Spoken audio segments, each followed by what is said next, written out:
Bom dia a todos. Aqueles que não me conhecem ainda, meu nome é Rosana de Rosa. Os que me conhecem sabem que minha palestra nunca é um monólogo, então eu gosto muito que as pessoas participem, por favor.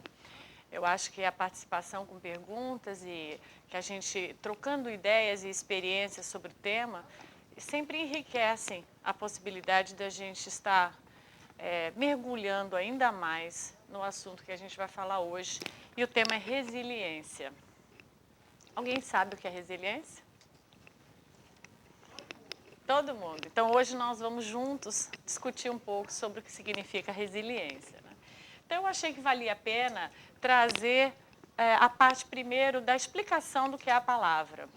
Resiliência no dicionário vem do latim, resílio, que significa voltar ao seu estado natural ou saltar por cima. Esse é o significado da origem da palavra. Mas, na verdade, a palavra nasce da física. No século XVIII, alguns físicos fazendo certos testes, eles encontraram essa palavra que define a capacidade de um material. Eu coloquei a mola como exemplo, porque é um material flexível, né, de voltar ao seu estado natural depois de sofrer uma tensão. Então, sofrido uma tensão, o material tem essa capacidade, como a mola, de voltar ao seu estado natural. Uma tensão, um estresse, uma pressão, né? Então, depois disso, a medicina também passou a usar essa palavra. E para a medicina, eles começaram a aplicar o termo para quando a pessoa fraturava o osso e ela conseguia se restabelecer, né? Quando o osso toma a forma natural de novo e você começa a funcionar, então isso seria a forma de você estar usando a resiliência. Mas a psicologia no século XX vai e traz essa palavra de uma forma um pouco mais elaborada, vamos chamar assim. Ela não apenas vai significar o retorno do estado natural, daquilo que foi pressionado, mas para a psicologia também seria transformar-se e crescer mediante a capacidade de enfrentar situações consideradas estressantes. Então, para a psicologia, você ser resiliente é quando você vive algo, a gente pode chamar de estressante, de traumático, um choque, algo doloroso, e a gente consegue se restabelecer, voltar a um processo natural depois disso. Então, isso você é resiliente quando você tem essa capacidade. Então, isso significa.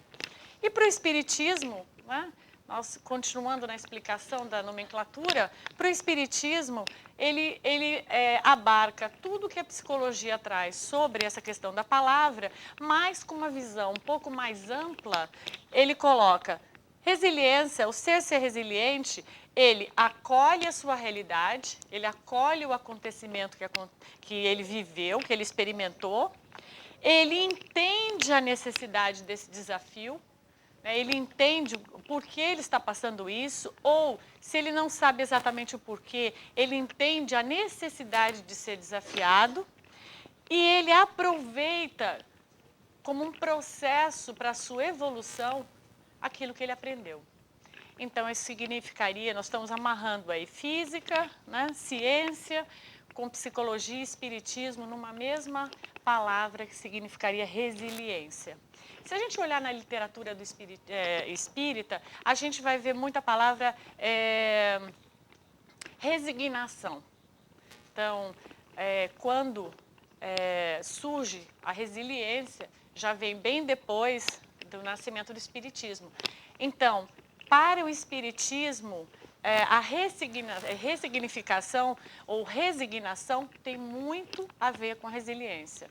Então, a gente poderia pensar como resignação, estarmos resignados como uma aceitação.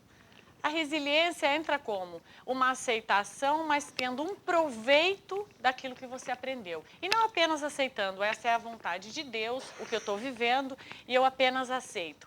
A resiliência entra e diz, bom, você aceita e você vai fazer o que com o que você está aprendendo? Então, eu vou acoplar como experiência. Ficou claro? Todo mundo entendeu? Então, vamos lá, vamos continuar, já que ficou claro, né? Então, a resiliência é a arte de transformar toda a energia de um problema em uma solução criativa. Então, claro, se eu estou percebendo o que está acontecendo comigo, estou entendendo, estou aproveitando para a minha utilidade, para o meu crescimento, eu estou dando o quê? Uma solução criativa, né? Então, é a crise gerando o quê? Oportunidade. A gente até diz isso, né? É até normal a gente dizer, bom, depois da crise, a gente ficou mais experiente, ficamos mais maduros, nós sofremos, mas aprendemos. Isso tem ligação com a resiliência.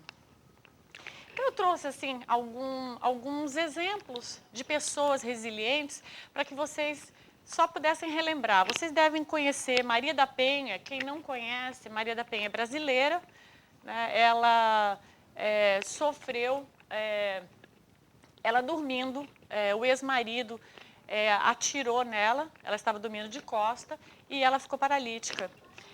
E Maria da Penha, assim, se recompôs e 11 anos depois que ela viveu esse acidente, ela escreve um livro contando exatamente o que é da sobrevivência dela.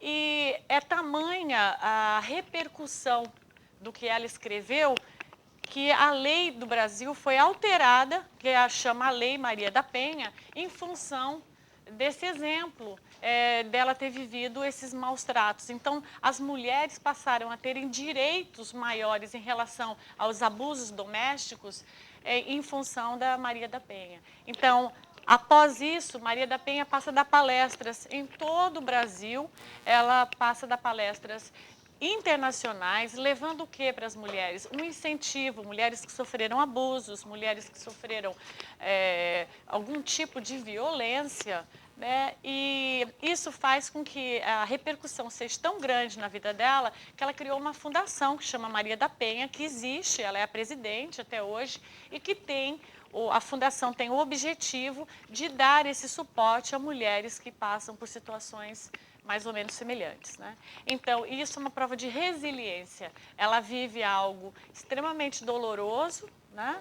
E depois ela ressignifica esse doloroso com toda essa repercussão positiva para outras pessoas que possam viver algo parecido com ela. Eu trouxe outra pessoa também que a gente conhece, quis dar um exemplo brasileiro, um americano, que é Oprah, né? Não sei se vocês conhecem um pouco da história da Oprah. Ela nasceu de uma família sem recursos, né? E a mãe dela era housekeeper e ela, aos 7 anos, foi morar com a mãe, porque quando ela nasceu, a mãe não tinha emprego, não tinha condições, ela morou com a avó por alguns anos.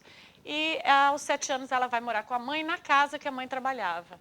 E dos 7 aos 13, ela começa a sofrer abusos sexuais na casa por pessoas que visitavam a casa, pessoas que frequentavam esse ambiente. E ela vai sofrendo isso. Aos 13, aos 14, ela resolve denunciar.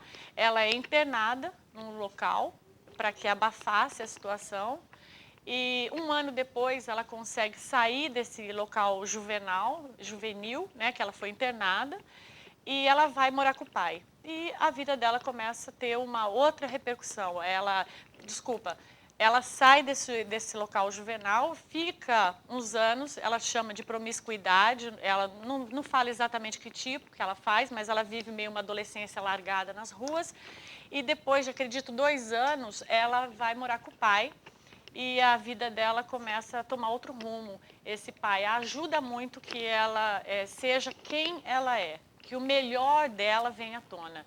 E aí ela começa a estudar e ela ganha um concurso como uma das negras mais bonitas da época dela. Desse concurso ela ganha um emprego na rádio e ela vira essa Oprah, que hoje é uma pessoa que tem escolas na África, né? Ela tem uma fundação para crianças que são abusadas e ela faz todo um trabalho assistencial. Hoje ela tem uma rede de televisão holística, com uma visão holística, e ela cria todo esse network baseado nessa dor dela, né? Então, veja que interessante, uma pessoa resiliente, né? Então, como ela, a gente conhece muitas outras, sem dúvidas. Agora, eu trouxe também, essa é Disa. Disa perdeu o seu filho no Rio de Janeiro, desculpa, em Porto Alegre. O menino tinha 18 anos, o menino estava de carona com um amigo e o amigo bateu num container que estava mal colocado na rua e ele desencarnou. Então, ela criou uma fundação. Essa fundação já existe, acho que desde 94, né? O menino morreu, acho que em 83, e algo assim. E ela criou essa fundação, e essa fundação atende o quê? A pais que perderam filhos. Ela atende, são 3 reuniões diferentes, distintas por semana. A outra é a mães, só mães que perderam filhos. E na outra existem palestras para jovens, para que os jovens tenham mais responsabilidade, jovens no trânsito, jovens de uma forma geral, tentando que os jovens atuem de uma forma diferenciada. Então, ela tem essa fundação, é existente até hoje, né? Acredito que já tenha, não sei, uns 20 anos, e é um trabalho muito bonito que é feito por ela e pelo esposo. E nós também conhecemos Lucinha, que fez a Sociedade Cazuza, né? Quando Cazuza morre de AIDS, ela cria essa fundação. A fundação também é uma atitude resiliente, porque ela resolve o que? Eles ajudam 120 pessoas do Hospital da Lagoa, eles acolhem nessa fundação pessoas com AIDS. A fundação também promove palestras para as pessoas se prevenirem, não só educando quem já tem AIDS para acolhê-los, mas também para as pessoas poderem se educarem para que não adquiram a AIDS. Então, eles distribuem camisinha, fazem uma série de preventivos, ajudando, colaborando na sociedade. Então, isso são atitudes o quê? Resilientes, né? Pessoas que viveram algo e dessa situação na qual eles participaram, eles viveram de uma forma ativa em relação à sociedade, né? Eu trouxe também essa história, que foi algo que eu vivi agora em abril, quando eu fiz uma visita no Brasil, de Eliana Zaghi. Eliana escreveu esse livro, chamado Pulmão de Aço, né? Essa é uma foto que eu tirei com ela, porque quando eu fui para lá, já estava programado na Livraria Cultura o lançamento do livro dela. Essa moça, aos 2 anos, teve pólio, ela ficou paralisada do pescoço para baixo, e ela mora há 36 anos no Hospital das Clínicas, em São Paulo. Ela não sobrevive sem um respirador, ela é dependente. Para ela estar aqui nesse local, haviam vários médicos, né? Ela, inclusive, já foi no Jô Soares também, depois disso, fazer o lançamento do livro dela. E ela vive, para ela estar nesse lugar, tem que ser só 2 ou 3 horas, que é o tanto que o respirador que é removido consegue ficar. E ela escreve, a história dela é muito interessante, dentro do HC, tudo que ela vai vivendo, e a forma entre a dor e todo mundo que ela foi conhecendo, que foi ajudando ela, que vínculos de amor que ela foi fazendo dentro do HC, através de médicos, enfermeiros, a família universal que ela criou, porque ela foi abandonada lá pela família de origem dela, ela mostra a luta que ela viveu, mas o amor que ela tem pela vida, o significado. Então, ela vai contando a primeira vez que ela foi levada ao mar, para poder conhecer o mar. Ela sonhava em conhecer o mar. E algumas coisas, um Natal que ela conseguiu passar na casa de uma pessoa, porque qualquer movimentação dessa depende de vários, para poder levar uma ambulância e tudo mais. E ela traz o prazer que ela tem de viver, e ela escreve com a boca. Ela escreveu esse livro com a boca. Ela ganhou um notebook do Faustão, que depois ela foi roubada por uma pessoa no hospital, depois ganhou de novo, né, um outro numa visita. Então, no livro, é um livro que vale a pena vocês lerem. Eu gostei muito, eu li assim em 3 dias, apreciei muito ter lido, porque é uma história, não é uma história para você chorar, é uma história de uma pessoa resiliente, né? Então, a beleza de você entender a sua limitação, ela está entendendo a limitação dela, mas isso não ser um empecilho para que ela não crie amigos, para que ela não faça vínculos. Ela estudou dessa forma, porque ela conseguiu, através do governo de São Paulo, que professores fossem lá dar aula para ela, né?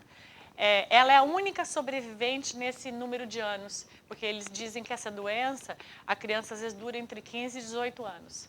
Então, o hospital foi tratando ela como se ela fosse chegar no final. E ela não morria, então não tinha nem estrutura. Até 11 eles não deram escolaridade para ela, porque vivia até 15. Então, para quê? E ela foi vencendo uma série de coisas com o desejo igual o nosso, de estudar, de aprender, né? Então, é muito interessante, uma história muito bonita de ser lida, né? Bom, depois que a gente viu vários exemplos que vocês também devem ter, né? Eu trouxe alguns exemplos que muitos de vocês conhecem, mas, claro, vocês devem conhecer um vizinho, um amigo, alguém que vocês convivem, que deve ser esse exemplo também, né? Pessoas que viveram situações difíceis, mas essa situação difícil os tornou ricos, né, quanto experiência. Então, para que a gente dê continuidade, o que vocês acham que a gente precisa, né, o ser humano precisa para ser resiliente? Então, essa seria a questão, né? O que nós precisamos fazer para sermos resilientes? Então, eu trouxe alguns pontos que o Espiritismo enfatiza, que eu acho que seria muito interessante a gente praticar para nos ajudar a ser resilientes. Então, um deles é mudar o hábito de reclamar. Aqui, alguém reclama? E brasileiro não faz isso, né? Então, qual é o nosso costume, né? Muitas vezes, nós nem percebemos, mas nós vamos ficando viciados em reclamar. Então, se a gente for pensar, do momento que a gente levanta, só até a hora de chegar no emprego, a gente nem precisa, porque a palestra não daria tempo, de correr o dia inteiro, só da hora que a gente levanta até a hora da gente chegar no emprego, né? A gente levanta e muitas vezes está com dor de cabeça, então a gente reclama, fica chateado. Poxa, estou com dor de cabeça, como? Ah, já levantei, estou mais cansado do que a hora que eu fui deitar. Não quero nem levantar. Aí você levanta, desce, a louça não está lavada. Você, poxa, mas meu parceiro falou que ia lavar a louça, ele não lavou. Olha, a louça toda na pia, agora eu quero tomar café, não posso, porque, puxa, está tudo sujo. Aí eu lavo a louça, fico chateado. Aí eu vou saindo, o lixo está lá, meu filho não colocou lá fora. Não é possível. Como é que ele não colocou lá fora? Eu já pedi 200 vezes e ele não colocou o lixo lá fora. Aí quando eu saio, está chovendo. Ah, não, está chovendo. Aí a gente fica chateado. Ah, mas como está chovendo, o trânsito vai estar infernal, eu já estou atrasado, vai ser uma complexidade. E nós vamos de uma reclamação para outra. Então, quando eu saio e vou enfrentar o trânsito, né, na nossa imaginação, o que nós pensaríamos? Todos os faróis devem estar verdes para mim. Não, vermelho para o resto, né? Para o outro que estiver nas ruas laterais. Eu não, eu mereço sinal verde. Então, eu já fico chateado quando os faróis começam a ficar vermelho.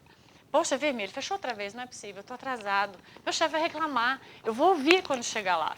Aí, como eu já estou assim, o trânsito demorando, e eu já saí de casa chateada, eu preciso descontar alguém. Então, eu ligo para o parceiro. Pô, sair de casa, você não lavou a louça. Toda vez a mesma coisa. Né? Aí eu também ajudo a incrementar lá o dia do parceiro, também fica chateado, porque, claro, na hora que ele desliga, ela não acredito. Ela já me ligou, ele já me ligou, né? E aí a gente não se sente satisfeito, liga para o filho. Olha, você não vai ter mesada, você não vai ter isso. A gente faz um monte de ameaça, né? Para ver se alguma coisa pega. Porque você não jogou o lixo, não é minha obrigação. E parará, gente, né? Então, muitas vezes, nós seres humanos não nos contentamos apenas em tornar o nosso dia chato.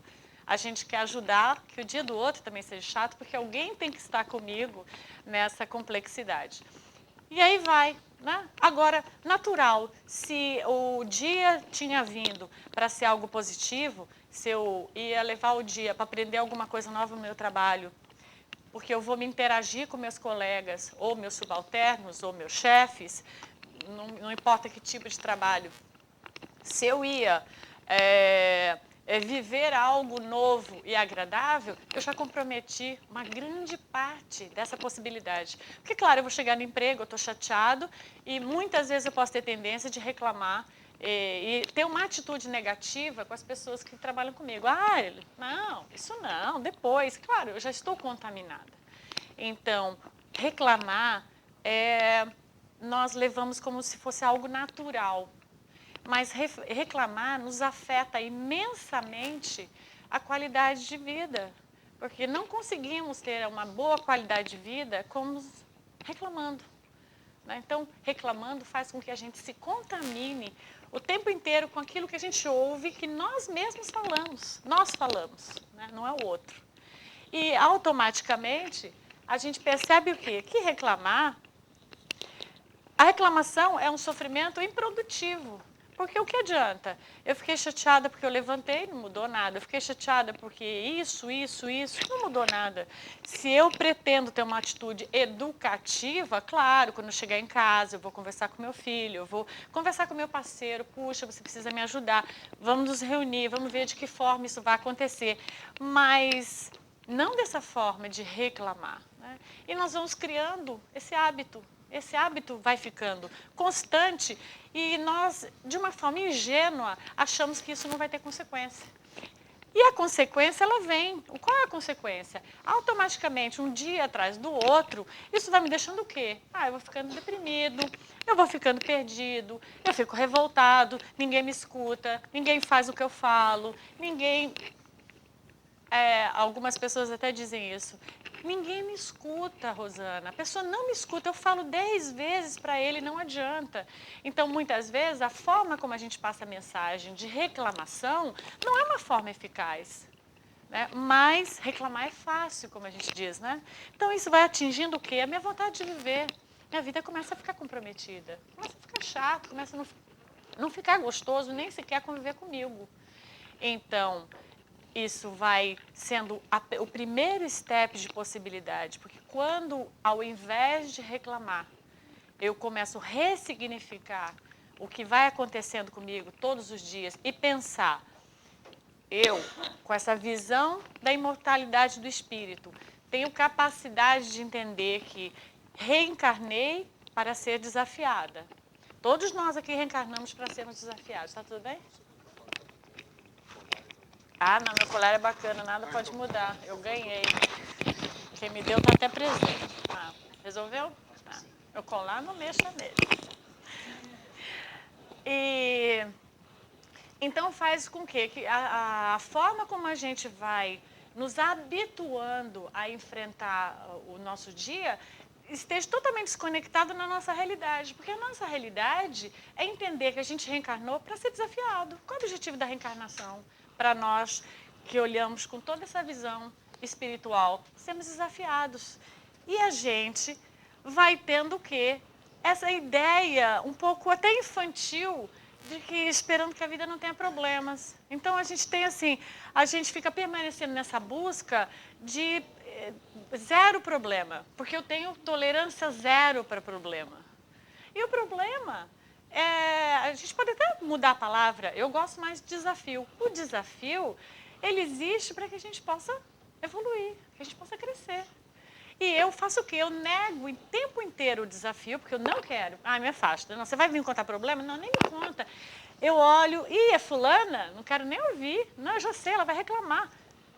E tudo que a gente deveria não é comprar o problema, mas aprender a digerir, aprender a dar solução para o nosso problema, porque esse é o significado da nossa encarnação, né?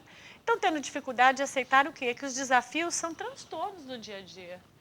E não são tão grandes. Nós, muitas vezes, superdimensionamos e sofremos por algo que não tem uma dimensão tão grande.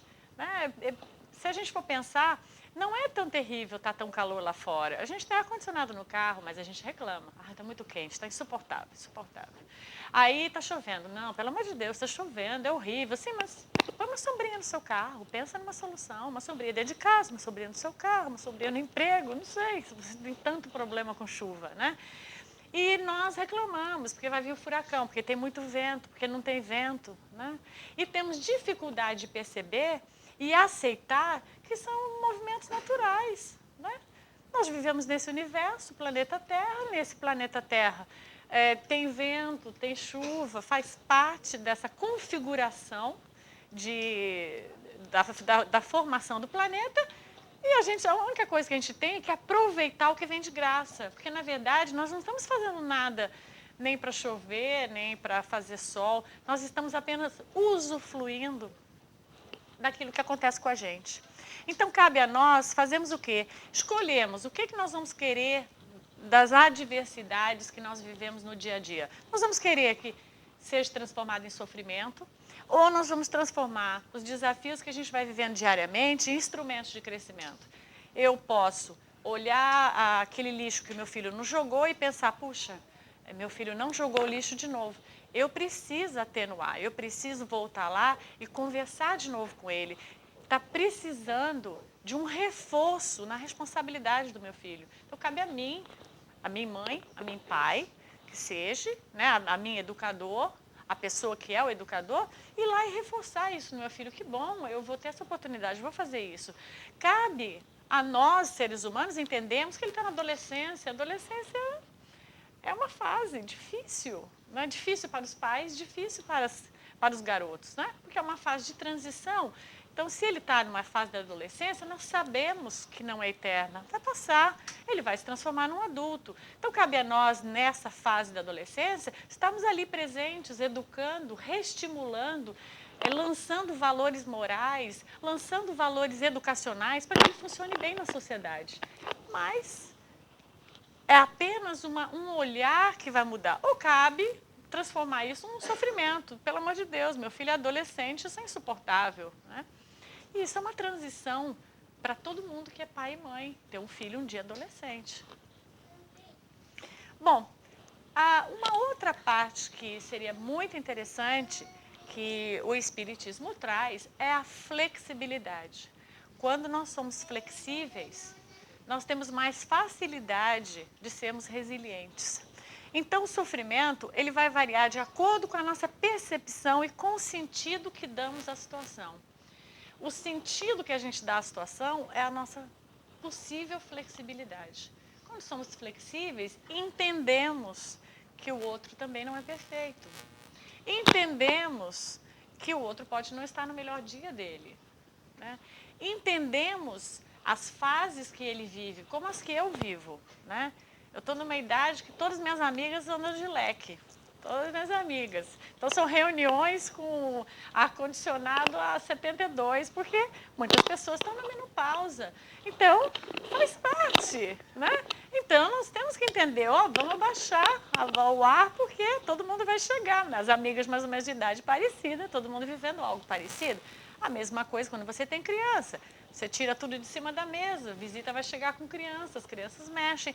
São fases que a única coisa que nós precisamos é sermos flexíveis para entender e não enrijecidos para achar, não, na minha casa só pode ser assim, eu só posso fazer de tal jeito. Não, eu tenho que ser flexível para compreender o que vem vindo pela frente, né? Bom, fechou essa porta desse emprego. Bom, então eu acho que eu vou ter que estudar outra coisa, vou ter que procurar outra coisa e não vou transformar essa perda desse emprego na coisa mais terrível que eu possa viver nessa vida. Se está aparecendo essa questão do fechamento desse emprego, bom, então talvez eu tenha que rever. Será que eu dei o meu melhor? Né? Será que tem algo mais que eu poderia ter feito para manter esse trabalho, caso eu tenha sido dispensada? Será que não chegou a hora de eu fazer outra coisa? E a vida está me facilitando, porque se não fosse isso eu nunca teria saído desse emprego. Então, a visão flexível de que algo estamos sendo desafiados vai fazer com que eu consiga viver com resiliência os desafios aos quais eu sou desafiado, né? Então, quando o ser é flexível, ele não fica paralisado no sofrimento e sim aproveita da experiência para aprender. Porque quando a gente é inflexível, o que a gente faz? A gente fica paralisado. Eu não quero isso, eu não aceito. Né? Às vezes, as pessoas vêm e contam, eu perdi o trabalho, eu não aceito que eu fui despedida. Ok. E agora? Não aceito. Ok, mas você já perdeu o emprego. Já aconteceu. Não tem o não aceito. Se você aceitar, vai ser mais fácil, porque rapidamente você procura outro. Se você não aceitar, você vai ficar muitos dias chorando, as contas vão ficar vencendo e a angústia vai ser pior depois, porque vão haver outras consequências. Então, ficarmos flexíveis vai fazer com que a gente não fique paralisado. Quem fica paralisado é quem não fica flexível às adversidades.